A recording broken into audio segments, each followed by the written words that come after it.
The road to Libya's revolution has been long and dangerous. Its purpose clear. We have one enemy and one aim: to remove Gaddafi and achieve freedom for the Libyan people. Across Libya, people have been tasting freedom for the first time in 42 years. Libya's exiles have been returning to join the fight for their country.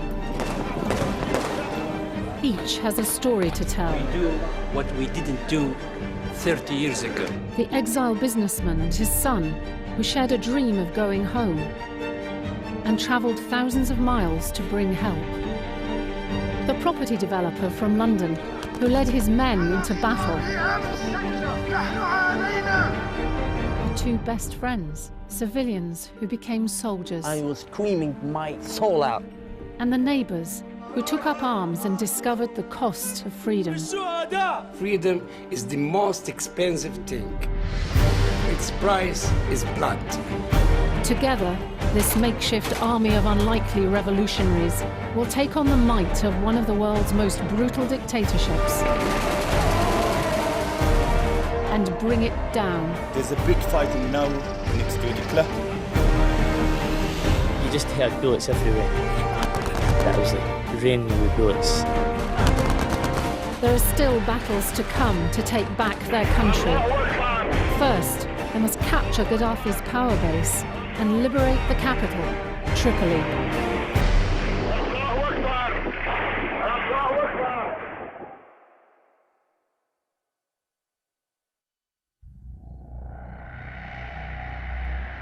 The Jabal Nafusa, Libya's western mountains.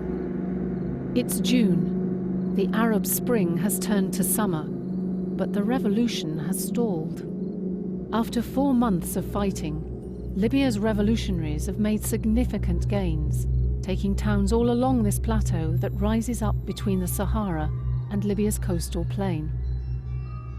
With the establishment here of a new front line, local men are now guarding the towns and villages that follow the rise and fall of the Nafusa mountains.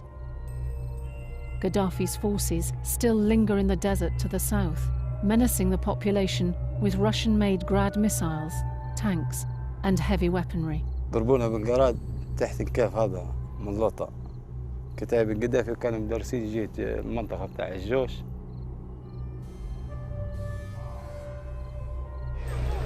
This is free Libya, and there's a different feeling to the place. There's a difference in the people here. They feel proud of their country. They feel they've achieved something, and they are for the first time looking forward to a better future. Ibrahim Al-Mayat and his businessman father Abdul Adim have come from London with a group of rebel fighters they're helping to fund. A couple of these guys gave up perfectly comfortable lives to join this fight for their country. Shoaib had his business there. He's married, he's got children. Brahim's the same. He's got his wife and 2 young children, another one on the way. For them, there's no choice. They'll do it, and they'll keep doing it until it's over. He lives there, huh? Abdul Malik Isa has come from Colorado in the United States to join Abdul Bassett's group. I own a couple of small businesses. I own a little grocery store and a little coffee shop. They're left behind. They're casualties of this as much as anybody else. My wife, she stayed behind to take care of business and the kids, so whatever happens, happens. I'm only a tool God uses to feed them and take care of them. He does that. So I'm not worried at all. And I think I taught them that they don't have to depend on me, so.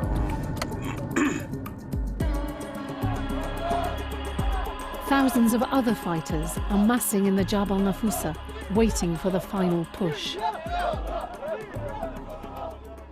To reach the capital, the revolutionaries have first to secure the strategic towns of Kikla and Gerian that lie along the main road that leads to Tripoli. NATO has been carrying out bombing raids to make that journey easier.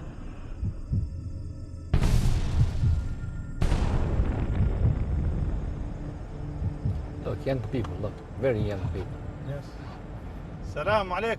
Hayyallah shabab. Habtain. Look this one, look this one, Yeah, look this one. this is hit by NATO. My goodness, this is completely destroyed, isn't it? It's actually black. Can you imagine the soldiers inside this? It's actually melted too. There is no way to escape at all. So it's a fantastic hit, and that's it. This tank, if the NATO did not hit it, it will kill and kill and kill again.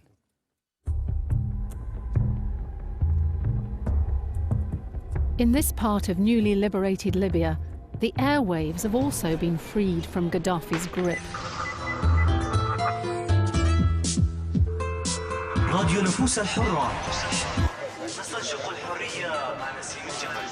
Radio Nafusa, which Abdul Adim has helped to fund, is rebroadcasting an independent Benghazi station. لدينا برنامج همسات إيمانية. They hope to be heard in Tripoli to let people know that freedom is on its way. But today, Gaddafi's people are jamming it. Because Gaddafi he's taking the same frequency, yes. And they took over our Radio station. I heard that yesterday. He's taking over when it's in the news time, yes? Yeah. Here's the news. When he lies to the people, NATO did this and did that.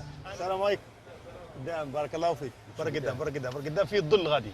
مرحبا كيف حوالك؟ وين الغيب ها؟ As they look round the radio station, they hear that the front line at Kikla, 80 kilometers away, is coming under attack. There's a big fighting now next to the Kikla. We have to go there now. The guys immediately moved. It was a mad scramble to get moving. Shoaib just jumped straight in his car, and those guys went forward immediately to where the battle was happening.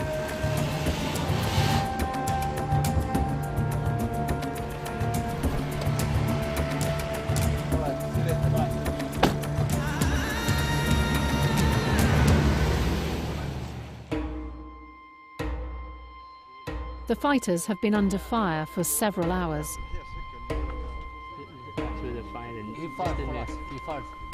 Gaddafi's forces are using Grad missiles and tanks against the opposition, who are armed only with rifles and weapons they've been able to capture.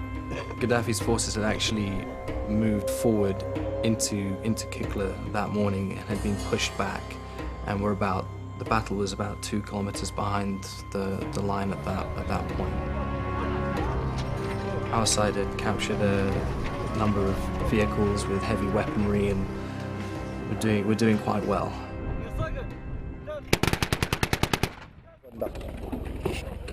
In the rush to move forward, the men have split up. Ibrahim Megharisi and Abdul Malik are already joining forces with other groups at the front line. Abdul Basit and Abdul Adim have gone off to find new supplies of ammunition. When we first arrived, it didn't feel like we were in the front line or anything, or we didn't feel like it was as if it was a battlefield. It still didn't click it was a battlefield. I didn't realise that that's what it would be like. Abdul Malik's group are amongst the first to try to flush out some of the snipers from Gaddafi's advance. Early in the morning we got here, we got into groups. I think my group was about 15, 16 people. We took our positions and then we split because we couldn't get to the shooter.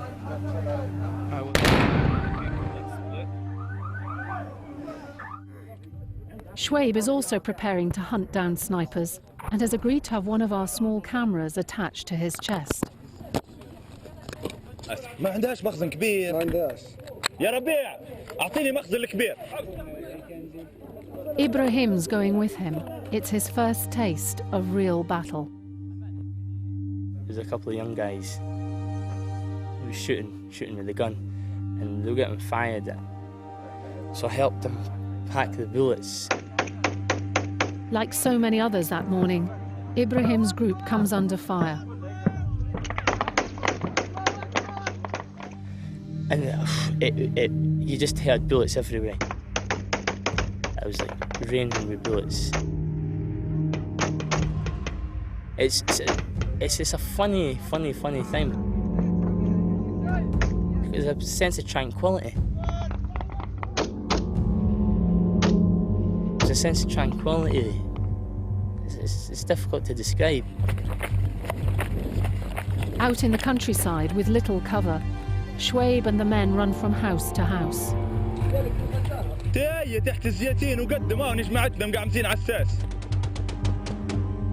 A few kilometers away, Abdul Malik has been pinned down.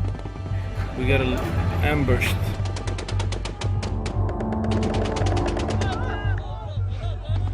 So we shot all the ammunition we had.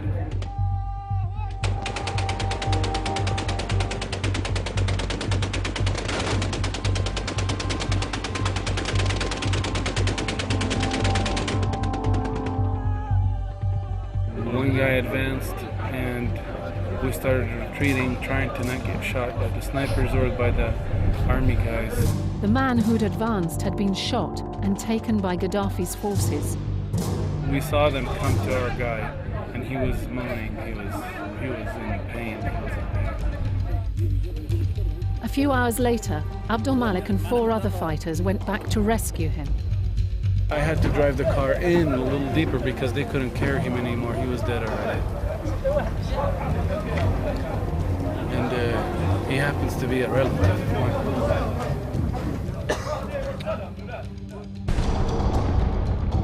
After 6 hours, still under fire, many of the fighters are running out of ammunition.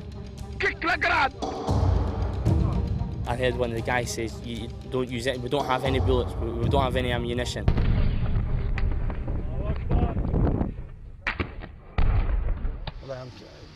Meanwhile, Abdul Basit and the Almayats are on their way to a nearby town to see if they can buy some more ammunition for their men. Just now we need ammunitions. Supplies of arms have been getting in by plane, using the main road as a makeshift airstrip.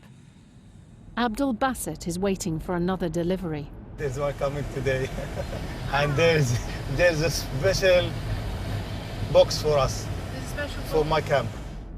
Until that arrives, they'll see what they can buy on the street for cash. Gaddafi arms and ammunition have been making their way onto the open market. Their mission accomplished, they set off for the front line. But the road leading to Kikla has been cut off by Gaddafi's forces. So we all had to take cover and lay low at that checkpoint. While we were there, we were really stuck between 2 positions. Missiles going overhead, there was a lot of gunfire. We didn't really know what was going on, whether it would be safe to proceed. We had to make the decision to move one way or another, and we decided to keep going forward. There's a pretty tense drive for the next few kilometers as we were completely out in the open, totally exposed. Any one of these buildings could be hiding a sniper.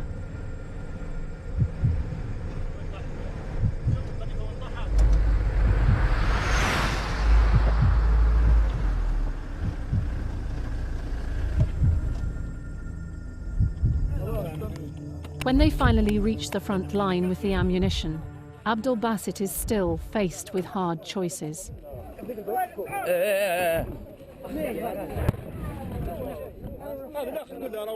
At one point, even the decision was made by Abdul Basit not to send all of his men in. He said, look, everyone who's got 1 clip, give your clip to another guy, let them go in with more ammunition, so less guys, more ammunition.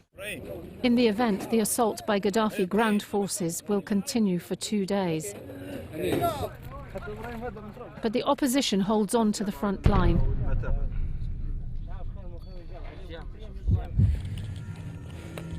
Abdel Basset's fighters advance, trying to clear Gaddafi's soldiers house by house.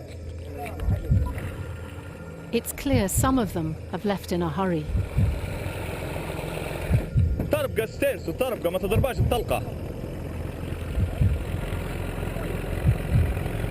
In the morning, we cleared, so like a couple of areas, the areas were cleared, and we kept pushing forward, and there was an empty house, and we got to the point where we were at the house, and it was a bit quiet.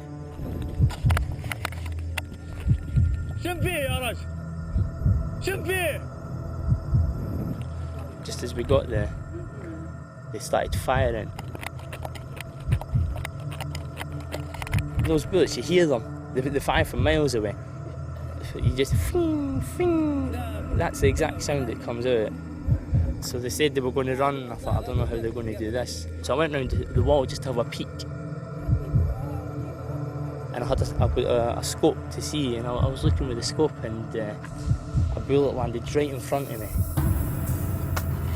Anyway, they said when the firing stops, you run.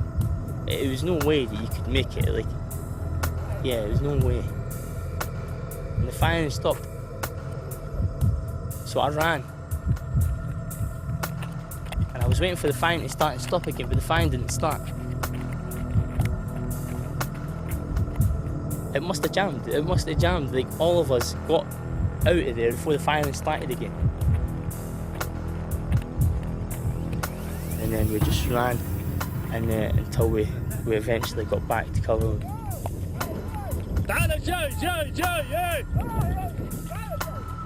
I looked round, and amazingly, everyone was well. Nobody was injured.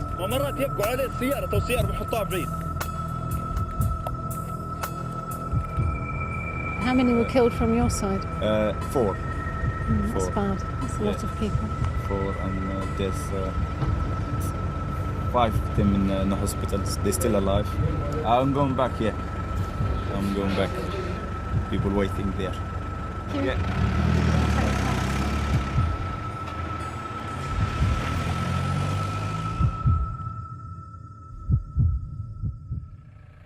At a school that's been used as a field hospital, one of the ambulances Ibrahim bought from England 2 weeks ago is in use.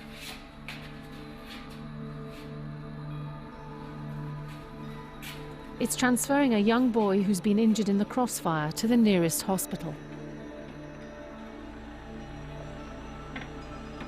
The ambulance was doing amazing work.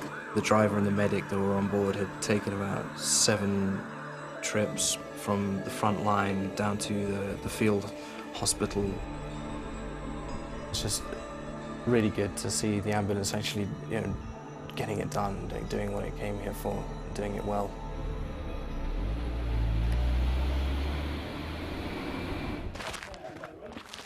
Next day, Shwaib arrives back at the safe house in Erhebat with news of the battle.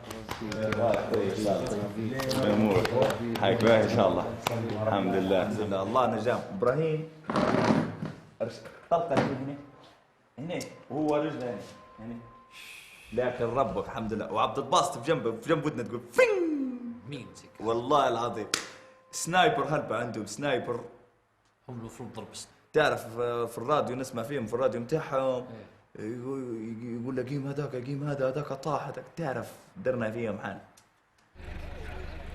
It's unbelievable. It was just a bunch of guys, and they managed to push back a whole army, and it was literally a bunch of guys. If this war could be won just on the bravery and determination and heart of the fighters that are at the front, then Gaddafi would be history already. But the battle for Kikla would continue on and off for a month. Gaddafi is able to push back with his superior firepower and his just desire to destroy us. He keeps pushing back. His target now is to take back Jebel Nafusa.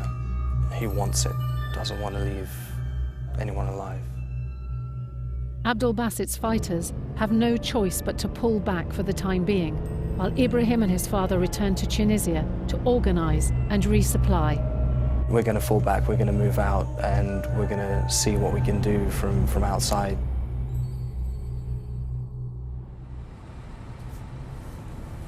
A month later, in the Tunisian holiday resort of Djerba, members of the Tripoli opposition are meeting at their secret headquarters. Though they don't yet know it, some of them will eventually form the new interim government. They include Abdul Rahim Al-Kib, who will be appointed Prime Minister 3 months later in November. Behind the scenes, the project to finish Gaddafi is moving ahead swiftly. Inside Libya, more and more fighters are preparing for the final push.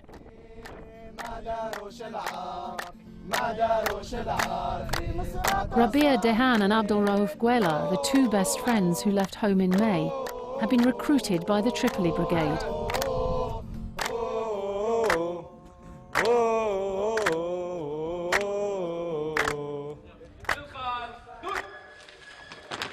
Although Rabia has never before seen action, he's now training other recruits.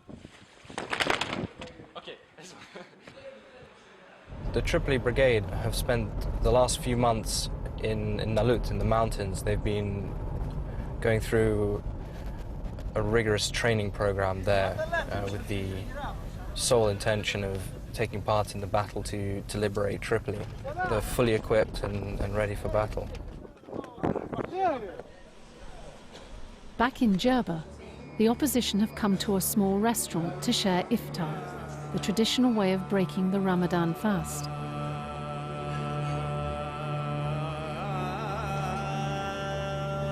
So these are very exciting days for us. And those freedom fighters have been making us so proud of being Libyans and being members of this great country of ours. I tell you, it's a fantastic feeling, you know. Tonight is the start of Operation Ground Zero, NATO's coordinated airstrikes aimed at destroying Gaddafi's remaining command and control centres in Tripoli. They will be hitting the nerve system, basically, of Gaddafi's regime. So basically there will be no communications. This will be the beginning of the final battle for the city.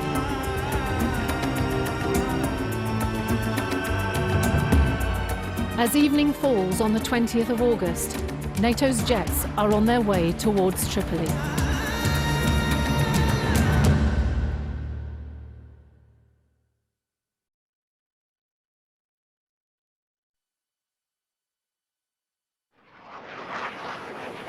It's August the 20th. NATO's bombers are in the air over Libya, and members of the opposition have gathered in Djerba in Tunisia to prepare for the fall of Tripoli. It's Ramadan, and they're sharing iftar at the end of a day of fasting. As we heard a few minutes ago, the Ground Zero started.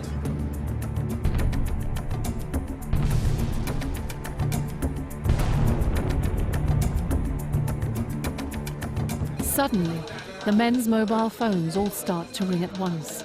Tripoli's long-awaited intifada has begun. A live call from Tripoli now. From Tripoli now, yeah. Now on, it's in the green square. What used to be a green square, it's Martyrs Square now.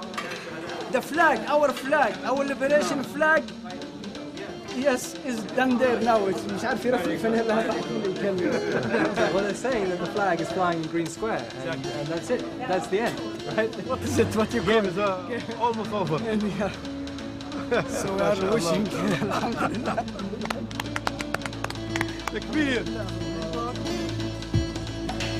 The uprising wasn't planned to begin until the fighters from across Libya had reached the outskirts of the city. But that evening, worshippers at a mosque in the heart of Tripoli had begun to chant anti-Gaddafi slogans. Inside the mosque, from the mosque, they started, shouting slogans against the regime and starting takbir.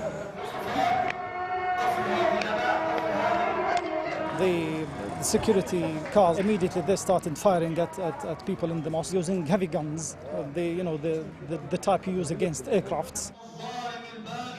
Armed revolutionaries came out to support those inside the mosque, and together they beat back Gaddafi's forces. It was the tipping point for the city and marked the start of the battle to free Tripoli. To Tripoli, we drive to Tripoli now. All the way now. So do you think you'll be packing up and getting in the car? I'm ready. I can go like this, I don't need to pack up. Exactly.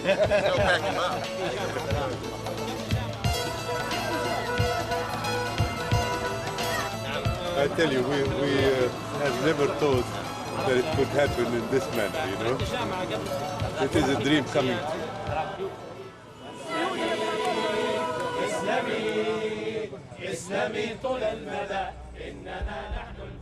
Next day at the Rixos Hotel in Tripoli, Gaddafi's spokesman Musa Ibrahim is claiming that it isn't all over. Tripoli is well protected, and we have thousands upon thousands of professional soldiers who are ready to defend this city against any possible invasion by these rebels under the cover of NATO.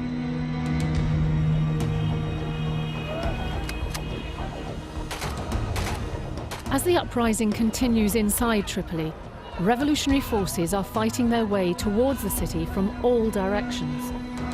Hundreds from Benghazi, Misrata and the mountains are closing in. The minute the hour zero was off and they said, okay, Tripoli started now, revolution in Tripoli, and it's our time to move. You wouldn't believe it, we just had car after car after car full of weapons and clothes and stuff, and everybody got their weapons and their ammunitions. We had crazy numbers of ammunition, and the whole group started to go down, truck by truck by truck by truck.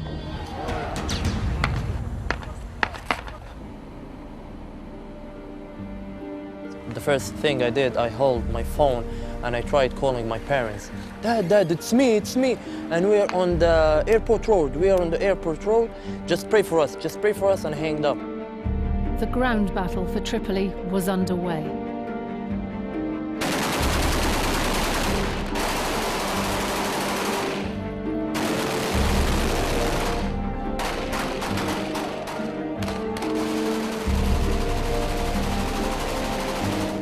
The two friends, Abdul Rauf and Rabir, have taken up position high above the city, on lookout duty to guide and support the men on the ground.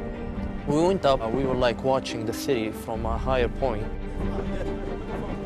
And I had the radio, and I had the RPG with the telescope. And God, I kept saying that, how beautiful is Tripoli. Every time I take my head up, I would hear the sniper bullets go above my head. I mean, I was crying that back up in the tower, and Rio slapped me actually at the head. And he told me, stop crying like a baby. And they start firing at us. I was calling my battalion, please bring me a helmet. I need a helmet because I can't take my head up. And they were like shooting so much. I was screaming my soul out, not just my voice, and I couldn't hear myself because of that noise of the bullets hitting the building. And that moment, I was really talking to God, and I was like telling him, this is not the time for it. I just reached here. I already promised my mom, so please, not now, please, not now. The revolutionaries, the Tuar, are storming the gates of Gaddafi's hated headquarters, the Bab al-Azizia compound, the seat of his power.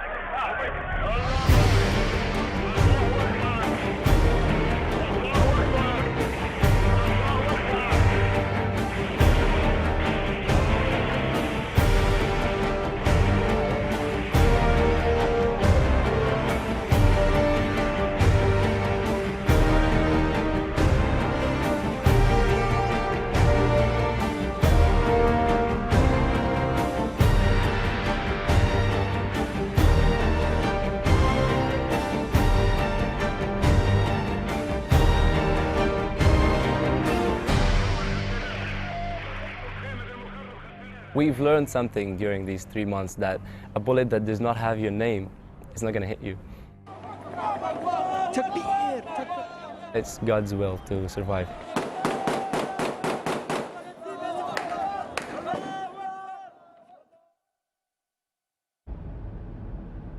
Two days later, Gaddafi is on the run. Ibrahim and Abduladim are heading towards an uneasy Tripoli. They're nearly home. Yeah, we're very close to Tripoli now, I think, about, 40 kilometers. And Zawiya is the scene of a lot of the early fighting. It was very, very, very bad here. Look at that. Entire building has come down. There was a lot of people killed in the fight for Zawiya, and an incredible amount of damage done.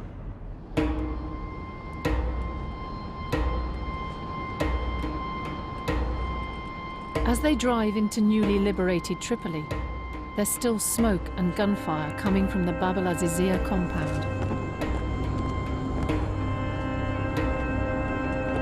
It's completely surreal and yet normal at the same time.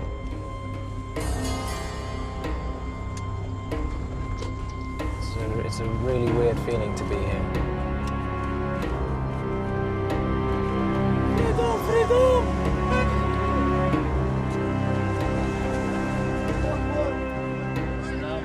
An escort of fighters takes them into the heart of the city where the uprising began.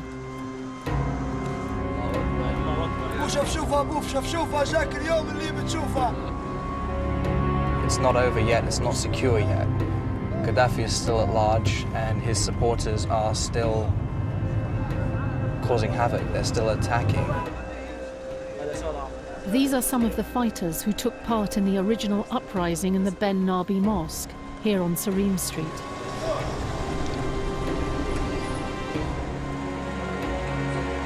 Freedom forever, forever, forever, yeah, we are freedom in Tripoli forever.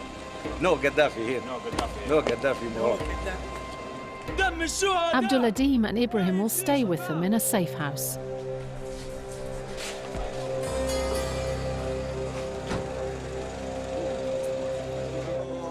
Today is the best day in our lives.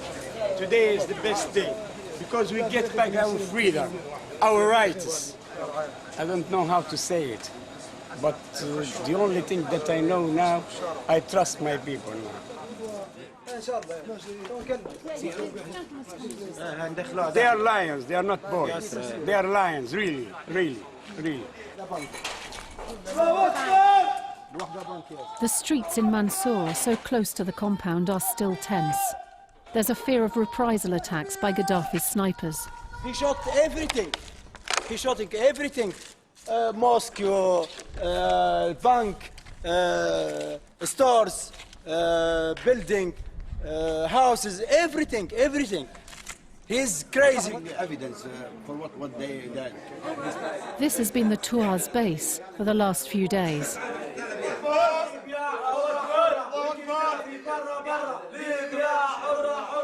Most of the people, freedom fighters, came together and went into Bab al-Azizia. I mean, 4 hours, Bab al-Azizia was in the hands of the Tuar, and it was very, very good feeling then. والحمد لله طبعا بعد لا كانوا ملتحمين معنا جماعة المنصورة والتحموا معنا هلبة يعني هلبة شباب من مناطق تانية وطبعا لغاية ما دخلوا توار الجبل الغربي وتوار جايين من المنطقة الشرقية اللي هم من مصراتة وطعنانة.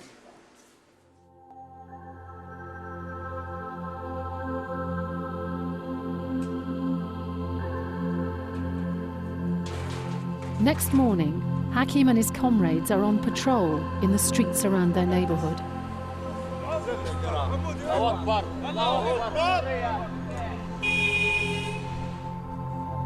They've got a wonderful community spirit, people taking care of each other. They're patrolling the streets, they're organized, they're looking after their neighborhoods, looking after families.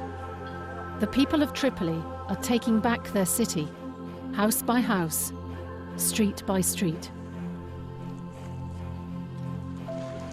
Despite what people here have been through, they're in incredibly high spirits. They're just full of joy. The Gaddafi era is finished. Ibrahim and Abdul-Adim are at the mosque where the uprising began on the 20th of August. The mosque's spiritual leader, Sheikh Abdul Marwan, was there that night.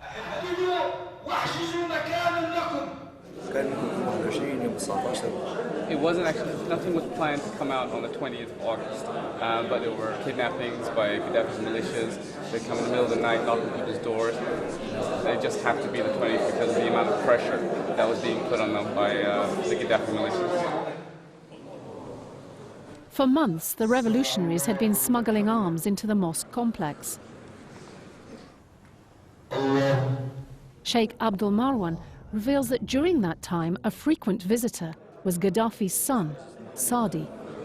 Gaddafi thought that this was a safe area for him because it's very, very close to Bab al-Aziziyah. They're basically neighbors, so he thought nothing could happen here for him. Saadi wasn't looking for spiritual advice. He wanted the sheikh to denounce the revolution. If you could use the sheikh and get him to say that to come out in protest is religiously forbidden, then people would heed that call and say, all right, we can't do this because it's not allowed in Islam. Instead of giving comfort to the Gaddafis, the sheikh and the other members of the opposition continued to prepare for the uprising. Mrs. Saadi used to come over and sort of lie down and sort of lean on something and it would have weapons inside it, and they never knew. In the mosque? In the mosque, yes. There's a sense of history as Abdul-Adim and Ibrahim arrive at Gaddafi's presidential compound, the Bab al-Aziziyah. Well, see, this belongs to the Libyan people, doesn't it? This isn't Gaddafi's anymore. There it is. There's his house.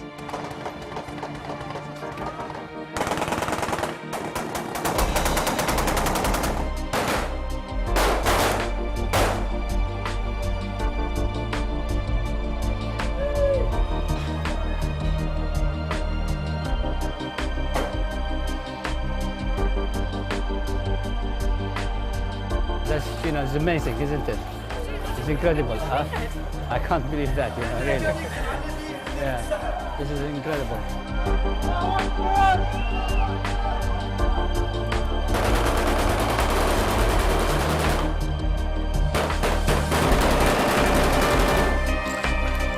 This is his bedroom. Look at the size of this thing.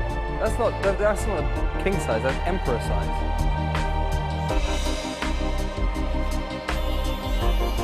He has a few guest houses here for his family and very close friends. All over the compound, families are out hunting for souvenirs of the past. Prison Break, Season 2.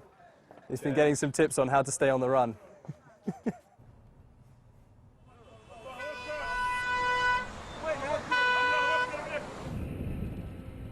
Later, Abdul-Adim and Ibrahim revisit a chapter from their own history.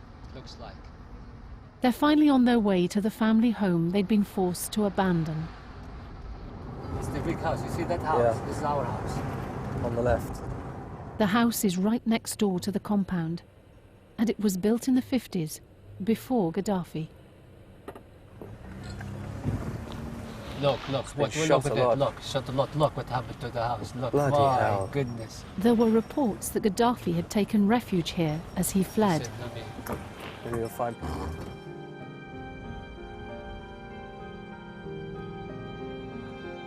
My goodness, look what happened to the house.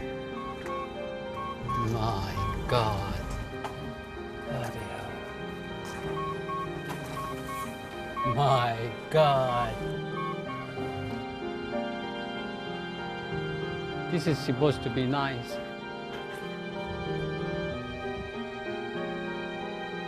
Somebody must have been held up in here. Look, there's been a lot of fighting. A lot of fighting here.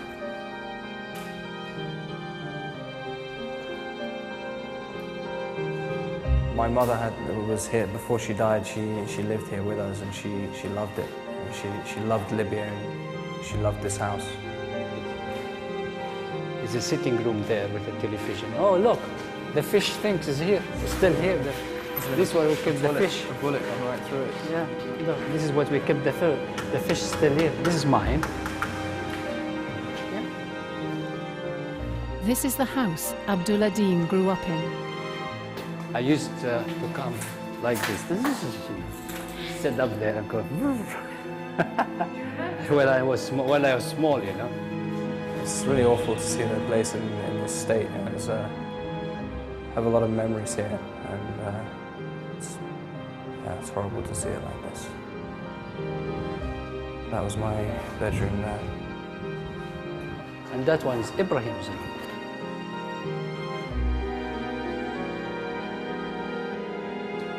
This is all this. Even after the wall, it's ours. He took 1 hectare from us. This is 4 hectares. This is our land, and we still own the land.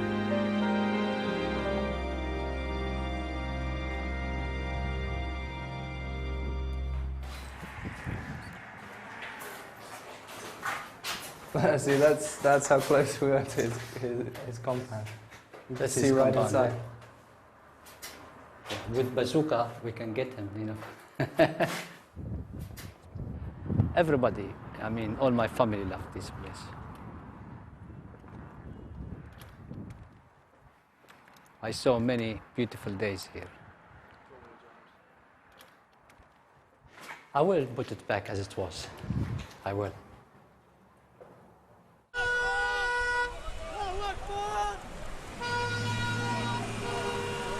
Fighters from all over Libya, including the Misrata Brigade, are on their way to the newly renamed Martyrs Square.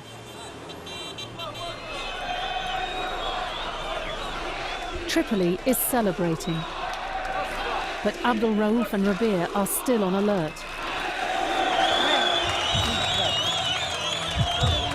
With Gaddafi and his family at large, there's a real fear of reprisals. Their main job tonight is to stop the celebratory fire getting out of hand. Asking them not to fire any calibers in the air because we want to protect the people, we want them to feel safe.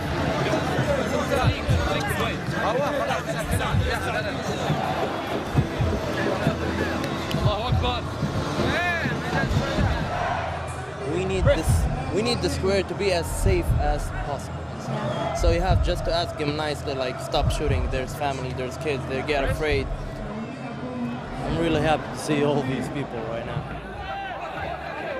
Ibrahim is in the square too.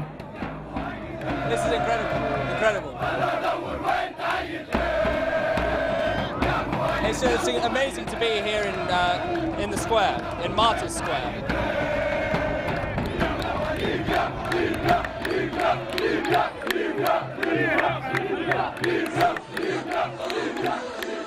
For months and months, we were watching Gaddafi and his group of followers celebrating every day in this square. And now we're celebrating in the square. We've got Tripoli, and it's incredible. Every time we get closer to Tripoli, I feel like that my time is coming. I'm never gonna see Tripoli again. I can't believe it, actually. Thank God. I'm really happy I'm really happy I'm alive, but still I'm really happy I did this. I can only feel the victory now that the people are outside, the women, the families, and they're feeling safe and they're feeling fine. It really makes me just feel incredible. This is the revolution that is gonna be written in history books. They're gonna talk about it for years. We'll never have another Gaddafi. They may catch him tomorrow, next week, next month, next year. They may never catch him. But whatever happens to Gaddafi, Libya is free.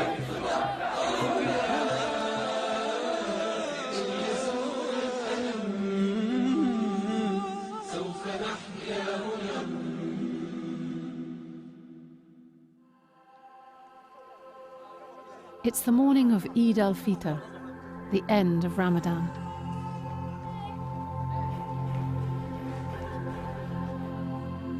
Families are remembering those who didn't come home and welcoming back those like Rabia and his brother Sultan, who did.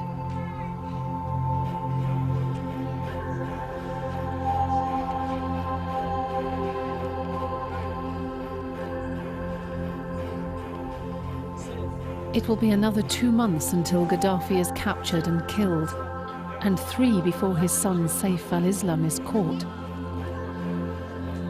3 months felt like 3 years, really, they did. But however, now that they're finished, I've been in the war. It doesn't feel truthful.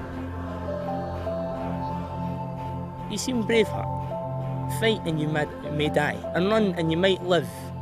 But would you be willing to give all those days, from this day to that, just for one chance to tell your enemy, you can take our lives, and you can take our children, you can attack us, but you'll never be able to take our freedom. I'm alive, I'm here, and Tripoli is liberated. And I had something to do with the liberation of Tripoli. I'm so proud of myself, actually. It puts like a very big smile on my face. My life has changed dramatically. Yeah, it's completely changed. I never thought that I would see these days and these events unfolding, and it's quite a journey. There's a long way to go yet.